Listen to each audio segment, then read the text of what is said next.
Hi అండి, నమస్తే. ఈరోజు వీడియోలో ఒక హెల్దీ బ్రేక్ఫాస్ట్ రెసిపీ చూపించబోతున్నానండి. జొన్నలతోటి ఇడ్లీ ప్రిపేర్ చేస్తాను. వెయిట్ లాస్ అవ్వాలనుకునే వారికి, అలాగే హెల్దీగా బ్రేక్ఫాస్ట్ చేయాలి అనుకునే వాళ్ళకి ఈ రెసిపీ చాలా బాగా యూజ్ అవుతుంది. ఇప్పుడు తయారీ విధానాన్ని చూసేయండి. ముందుగా ఈ జొన్న ఇడ్లీలు చేయడానికి ఒక బౌల్ తీసుకోండి. దానిలోకి 2 కప్పుల జొన్నలు వేయాలి. తర్వాత వీటిని వాటర్తో శుభ్రంగా 2-3 సార్లు కడిగిన తర్వాత మళ్ళీ నిండుగా వాటర్ పోసి కనీసం 8 గంటలైనా నాననివ్వాలి. జొన్నలు తొందరగా నానవండి, అందుకే కొంచెం ఎక్కువసేపు నానపెట్టుకోవాలి. తర్వాత మరొక బౌల్ తీసుకొని దానిలోకి 1 కప్పు మినపగుళ్ళు వేసుకోవాలి. వీటి ప్లేస్లో మీరు మినపప్పు అయినా తీసుకోవచ్చు. తర్వాత 1 స్పూన్ మెంతులు, 1/2 కప్పు అటుకులు వేసుకోవాలి. తర్వాత వీటిని వాటర్తో శుభ్రంగా 2-3 సార్లు కడిగిన తర్వాత మళ్ళీ 2 గ్లాసులు వాటర్ పోసి 4 గంటల పాటు నానపెట్టుకోవాలి. జొన్నలు నానపెట్టిన 4 గంటల తర్వాత ఈ మినపప్పు నానపెట్టుకుంటే కరెక్ట్గా నానతాయి. చూడండి, 8 గంటల తర్వాత జొన్నలు ఈ విధంగా నానిపోయి ఉంటాయి. పప్పు కూడా బాగా నానిపోయింది. ఇప్పుడు వీటిని విడివిడిగా గ్రైండ్ చేసుకోవాలి. నేను ముందు మినపప్పుని గ్రైండ్ చేస్తున్నాను. మనం పెద్ద జార్ తీసుకుంటే మొత్తం పప్పుని ఒకేసారి గ్రైండ్ చేసేసుకోవచ్చు. చిన్న జార్ తీసుకున్నట్లయితే 2 సార్లు కింద వీటిని గ్రైండ్ చేసుకోండి. నేను ఇక్కడ మినపప్పులో వాటర్ మొత్తం వేసేసి గ్రైండ్ చేస్తున్నానండి. చూడండి, ఈ కన్సిస్టెన్సీలో మనం రుబ్బుకోవాలన్నమాట. అంటే బాగా మెత్తగా రుబ్బుకోవాలి. ఎక్కడ పలుకులు లేకుండా మెత్తగా రుబ్బుకున్న తర్వాత ఇలా ఒక గిన్నెలోకి వేసేసుకోవాలి. ఇప్పుడు మినపప్పు రుబ్బుకున్న జార్లోనే జొన్నలు కూడా గ్రైండ్ చేసుకోవాలి.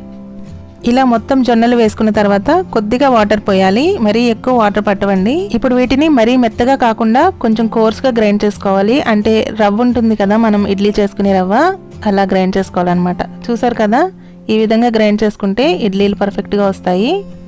ఇప్పుడు ఈ పిండిని కూడా మనం మినప్పిండిలో కలిపేసి మొత్తం బాగా కలుపుకోవాలి. ఇడ్లీలైనా దోశలైనా చాలా బాగా వస్తాయండి ఈ పిండితో. మొత్తం ఈ పిండిని ఇలా మొత్తం కలిసేటట్లుగా కలుపుకోవాలి. ఇలా మొత్తం కలిపిన తర్వాత దీనిపైన మూత పెట్టి నైట్ మొత్తం బయటే ఉంచేయండి. ఉదయానికల్లా చూస్తే ఈ విధంగా పొంగి ఉంటుంది. మనం మిక్సీలో రుబ్బిన పిండి అయినా కూడా చాలా చక్కగా పొంగుతుంది.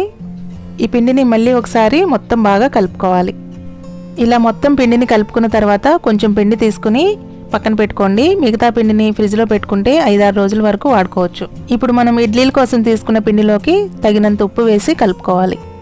చూడండి, ఇడ్లీలు వేసుకోవాలంటే ఈ కన్సిస్టెన్సీలో ఉండాలి పిండి. ఇలా ఉంటే మనకి ఇడ్లీలకు పర్ఫెక్ట్గా వస్తాయి.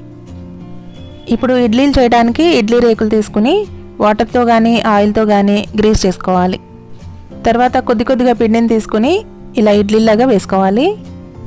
ఇదే పిండితోటి మనం ఇడ్లీలే కాదండి, దోశలు కూడా వేసుకోవచ్చు. చాలా క్రిస్పీగా చాలా బాగా వస్తాయి. ఇలా మొత్తం వేసుకున్న తర్వాత స్టవ్ ఆన్ చేసి ఇడ్లీ పాత్ర పెట్టుకుని దానిలో 1 గ్లాస్ వాటర్ పోసి ఇలా ఇడ్లీ రేకు పెట్టుకుని 10-15 నిమిషాలు ఉడకనివ్వాలి. 10-15 నిమిషాలు అయిన తర్వాత ఇడ్లీలు ఉడికాయో లేదో చెక్ చేసుకుని ఇలా బయటకు తీసి కొద్దిగా చల్లారనివ్వండి. తర్వాత ఇలా 1 స్పూన్ తోటి ఇడ్లీల్ని చాలా ఈజీగా తీయచ్చు. అంతేనండి, ఇడ్లీలు ఎంతో టేస్టీగా ఉండే జొన్న ఇడ్లీలు రెడీ అయిపోయాయి. ఇవి చాలా స్పాంజీగా చాలా టేస్టీగా ఉంటాయి. నార్మల్ ఇడ్లీలు అంత తెల్లగా ఉండవు, కానీ టేస్ట్ మాత్రం సేమ్ ఉంటుంది. నేను ఈ ఇడ్లీల్లో కాంబినేషన్గా అల్లం చట్నీ కారపొడితో టేస్ట్ చేసినానండి. చాలా బాగున్నాయి. హోటల్లో కన్నా కూడా మనం ఇంట్లోనే చాలా టేస్టీగా ఈ ఇడ్లీలను ప్రిపేర్ చేసుకోవచ్చు. ఈ వీడియో మీకు నచ్చితే లైక్ చేయండి. తర్వాత మీ ఫ్రెండ్స్కి తెలిసిన వారికి షేర్ చేయండి. అలాగే కొత్తగా మా ఛానల్ని చూస్తున్నట్లయితే సబ్స్క్రైబ్ చేసుకోండి. Thank you.